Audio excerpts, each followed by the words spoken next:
Welcome to The Explainer. We're all about taking complex ideas and breaking them down into clear, dynamic presentations. And today, we've got a really fascinating one. So, let's kick things off with a huge question, one that people have wrestled with for centuries. The source material we're digging into today offers a pretty radical answer. It reframes faith not as just some passive belief, but as an active, almost measurable force of nature. Here's how we're going to tackle this. We'll start with the basic model, see how it works for an individual, then scale it up to groups. After that, we'll look at the ultimate goal, this idea of a final frequency, and wrap up with what it all means. All right, let's dive right in. The core idea here is to look at Scripture through a new lens, not just as stories, but as a kind of spiritual physics. This whole framework is called the resonance model, and what it proposes is that virtues like faith, hope, and charity aren't just abstract concepts, they're actual frequencies. Think of it this way. Faith isn't just believing in something, it's the act of tuning yourself to a divine creative wavelength. It's less about what you think and more about what you become attuned to. So how does this actually work for one person? Let's get into the mechanics of it, how this model says faith gets the whole spiritual engine running. According to this reading of Ether 12, it's a three-step process, like laws of motion. First, faith is the action. It's you combining your intention with God's. Then comes hope, which acts like an anchor, holding that connection steady so you don't drift. And if you get those two right, good works just happen. They're the natural, inevitable result of being in perfect tune. Now, here's a really key idea from the text. This model sees it as a fundamental law of spiritual physics. It's this principle that you have to act before you see the proof.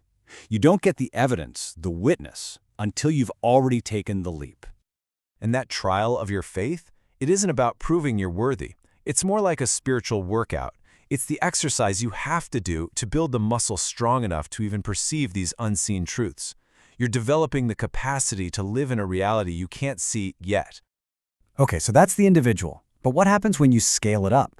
This is where it gets really interesting, where that personal attunement becomes a massive collective force. The perspective here draws this really cool parallel to the observer effect in quantum physics. The idea is that a group of people who are all aligned in belief don't just hope for something to happen.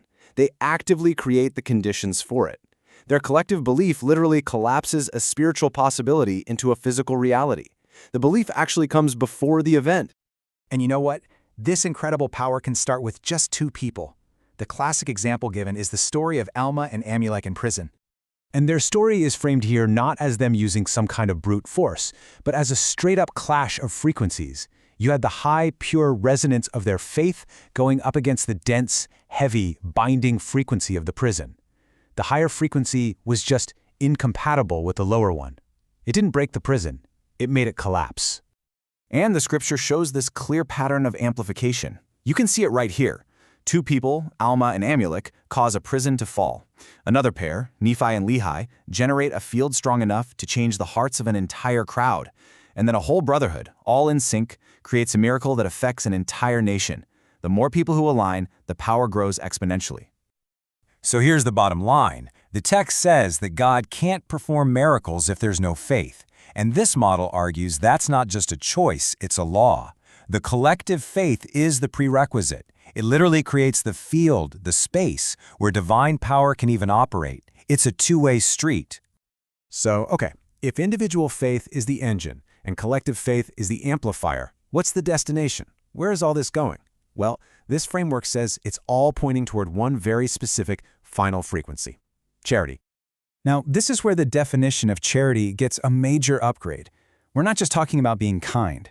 In this model, charity is the literal, physical frequency of the celestial world. It's a state of being you have to match, like tuning a radio to the right station. If you're not on that frequency, you just can't exist there. And this view completely reframes that famous parable of the talents.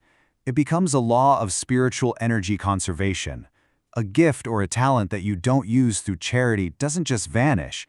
Its energy is transferred to someone with a greater capacity to resonate with it and amplify it. In this system, light always flows toward greater light. And that brings us to the final and maybe the most powerful takeaway from this whole framework, what this all means for that ultimate journey. This quote pretty much sums it all up. The whole process isn't about earning points or climbing some spiritual ladder. It's about becoming vibrationally compatible with a different reality. You have to literally tune yourself to the destination.